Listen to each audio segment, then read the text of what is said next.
میرے پیارے آقا صلی اللہ تعالی علیہ وسلم کے پیارے دیوانوں، اب ہم کیا دعا کر رہے ہیں؟ ربنا لا تزغ قلوبنا بعد اذ ہدیتنا، مولا جو تو نے ہم کو ہدایت عطا فرمائی۔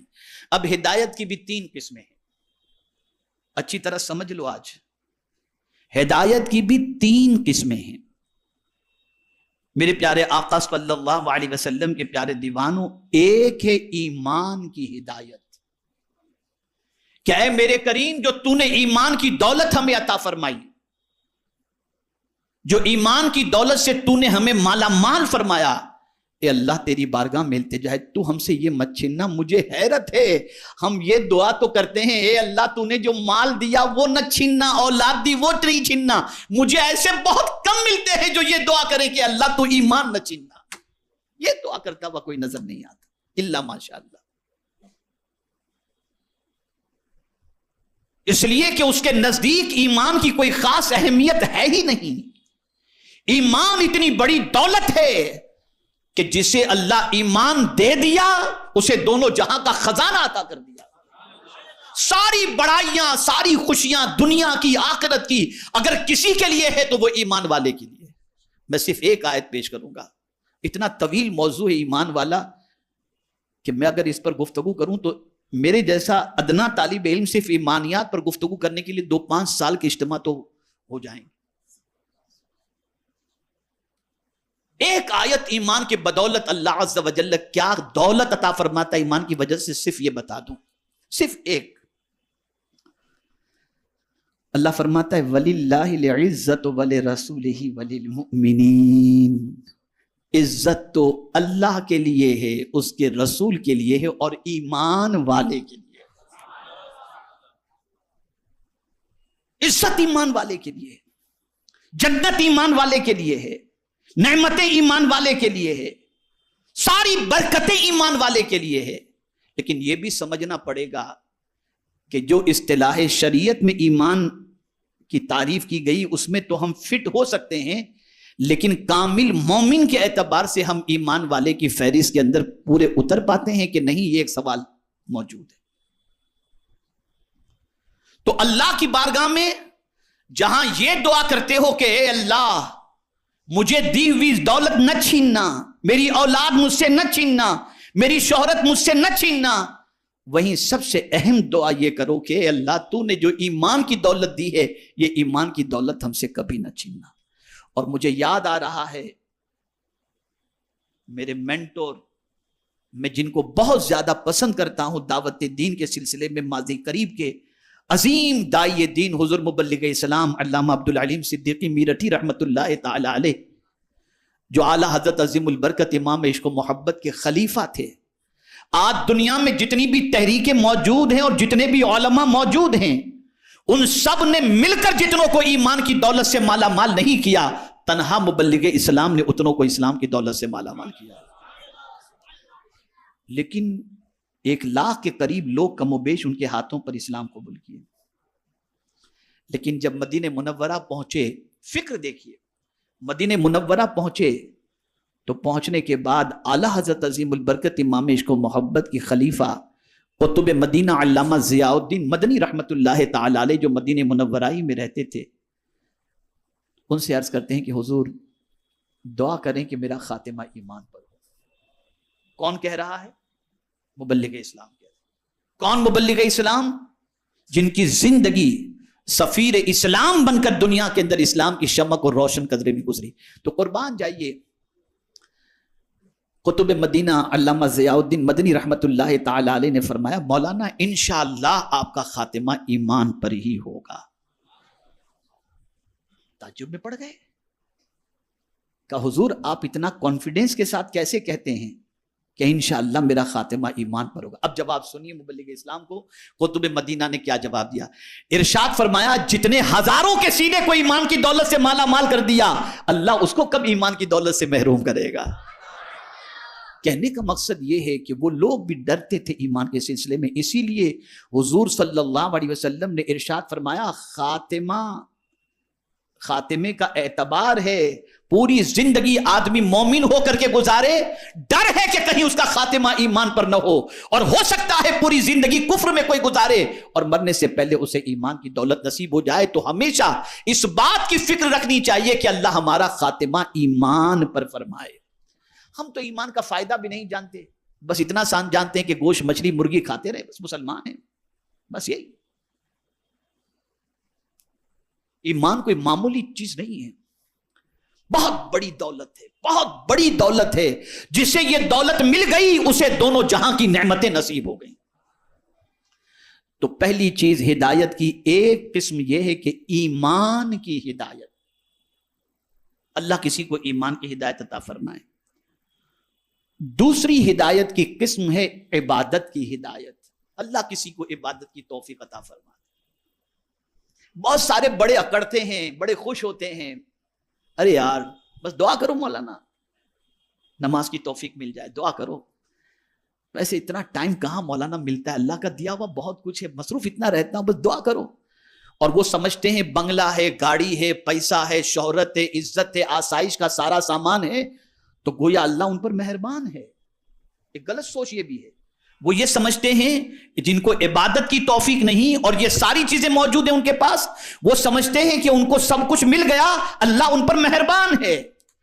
لیکن یہاں میں آپ کو بتا دوں، جملہ یاد رکھیے گا اور زندگی بھر یاد رکھیے گا، اللہ جس بندے کو چاہتا ہے اسے بھی دولت دیتا ہے، اور جسے نہیں چاہتا اسے بھی دولت دیتا ہے، لیکن سجدے کی توفیق تو صرف اسی کو دیتا ہے جسے وہ چاہتا ہے۔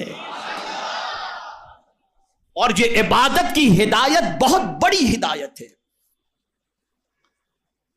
جس کو نیکیوں کی توفیق مل گئی سمجھ لیجیے اللہ کا اس پر خصوصی کرم ہے۔ جسے عبادت کی توفیق مل گئی وہ سمجھ لے کہ اس پر اللہ کا خصوصی کرم ہے کہ اس نے اسے بندگی کا سلیقہ بھی عطا فرمایا اور بندگی کی توفیق۔ تو ہدایت سے ایک مراد عبادت کی ہدایت بھی ہے، اور ہدایت کے معنی راستہ دکھانا بھی ہے، راستہ چلانا بھی ہے۔ اور یہاں پر اگر کوئی یہ سمجھے کہ یہاں ہدایت سے مراد پہنچانا ہے، یہاں پہنچانا مراد نہیں، ایصال مراد نہیں ہے، اس لیے کہ جب ایک بار خدا کسی کو پہنچا دیا تو پھر ظاہر سی بات ہے کہ وہ تو پہنچ چکا ہے، پھر اب وہ نہیں۔ لیکن اللہ عز و جل یہاں راستہ دکھاتا ہے، راستہ چلاتا ہے۔ ہدایت سے مراد دکھانا بھی اور چلانا بھی ہے، لیکن زیادہ تر اہدنا الصراط المستقیم کے حوالے سے خود اعلیٰ حضرت عظیم البرکت نے جو ترجمہ کیا وہ یہی ہے، اے اللہ ہم کو سیدھے راستے پر چلانے کی بات۔ اور چل وہی سکتا ہے، غور سے سنیے گا، اس جملے کو یاد رکھیے گا دل و دماغ کے اندر، چل وہی سکتا ہے جسے خدا چلائے، اپنی مرضی سے نہیں۔ اسی لیے سورہ فاتحہ میں اس دعا سے پہلے مدد مانگنے کا حکم ہے، ایاک نعبد و ایاک نستعین، ہم تیری ہی عبادت کریں اور تیری ہی عبادت کریں اور تجھی سے مدد مانگتے ہیں۔ اور اس کے بعد اہدنا الصراط المستقیم، مولا تجھ سے مدد مانگ رہے ہیں کہ ہم کو سیدھے راستے پر چلا۔ اس کی مدد جس کے شامل حال ہوگی وہی سیدھے راستے پر چلے گا، وہی سیدھے راستے پر، اور سیدھے راستے پر چلانا اس کا کام ہے۔ یہ بھی ایک بڑا تفصیلی موضوع ہے، کون سیدھے راستے پر چل سکتا ہے اور کون سیدھے راستے سے بہک سکتا ہے۔ قرآنی آیات کا انبار ہے، اس کے اوپر انبار لگا ہوا ہے، کون بھٹک سکتا ہے اور کون سیدھے راستے پر چل سکتا ہے۔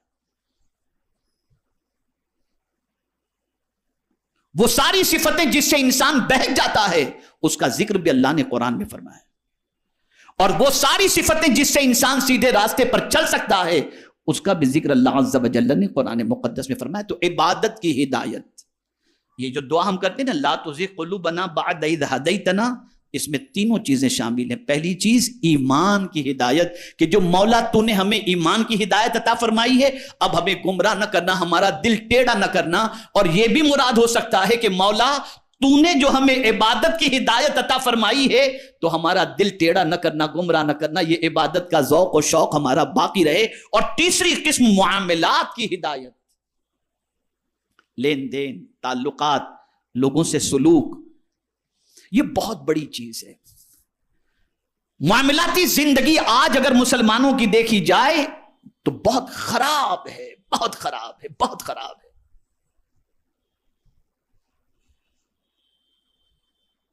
اس لیے فاروق اعظم رضی اللہ تعالیٰ عنہ فرماتے تھے کہ کسی انسان کو پہچاننے کے لیے صوم و صلات کو نہیں، معاملات کو دیکھو کہ معاملات میں وہ کیسا ہے. تو اللہ اگر کسی کو معاملات درست کرنے کی ہدایت عطا فرما دے، مثال کے طور پر سچ بولنے کی، وعدے کی وفا کرنے کی، حسن خلق سے پیش آنے کی، اسی طریقے سے کسی کی خیانت سے بچنے کی، یہ ساری توفیق عطا فرما دے تو اللہ عز و جل کا اس بندے پر خصوصی کرم ہے. میرے پیارے آقا صلی اللہ تعالی علیہ وسلم کے پیارے دیوانوں، یاد رکھیں یہاں پر دعا اللہ کی بارگاہ میں جو کی جا رہی ہے، ربنا لا تزغ قلوبنا بعد اذ ہدیتنا، یہاں تک پہنچ گئے نا. اے اللہ، اے ہمارے پالنے والے، اے ہمارے رب، دل ٹیڑے نہ کر بعد اس کے کہ تو نے ہمیں ہدایت دی. اور پھر کیا دعا کی جاتی ہے؟ وَهَبْ لَنَا مِن لَّدُنْكَ رَحْمَةً، اور ہمیں اپنے پاس سے رحمت، اور ہمیں اپنے پاس سے رحمت عطا فرما. مراد یہ حب لنا، ہبا. ہبا کے معنی کیا ہوتا ہے؟ دینا، گفٹ کے معنی میں ہوتا ہے، کسی کو دے دینا. دینے کے دو طریقے ہیں یا تین طریقے ہیں. کوئی پیسہ دے، آپ اس کے عوض میں کوئی چیز دیں. سمجھ رہے ہیں نا میری بات؟ کوئی پیسہ دے، اس کے عوض میں کوئی چیز آپ دیں. یہ بیع و شرع کے معاملے میں ہو گیا، لینا دینا، لے بھی رہے ہیں دے بھی رہے ہیں. لیکن ہیبا کے معنی کیا ہوتا ہے جانتے ہیں؟ ہیبا کے معنی یہ ہوتا ہے بغیر معاوضے کے کچھ دینا. لینا کچھ بھی نہیں، بغیر کسی معاوضے کے دینا. تو بندہ اللہ سے کہہ رہا ہے ربنا ہب لنا من لدنک رحمہ، ہمیں رحمت عطا فرما بغیر معاوضے کے، اس لیے کہ تو رحمان و رحیم ہے. اور ایک رحمت بغیر مانگے تھوڑی اس نے دی ہے. پانی ہم نے نہیں مانگا بغیر، آسمان ہم نے نہیں مانگا بغیر تقاضے کے، اور ہم سے معاوضہ. آپ سوچئے نا، سانس بھی تو رحمت ہے نا. لیتا ہے کچھ پیسہ اللہ ہم سے؟ یہ اللہ عز و جل سے ہم یہ کہہ رہے ہیں کہ مولا ہمیں عطا فرما، دے دے. میرے پیارے آقا صلی اللہ تعالی علیہ وسلم کے پیارے دیوانوں، ہمیشہ دعا کے اندر اس چیز کو آپ قرآن کے اس پہلو سے دیکھیں گے.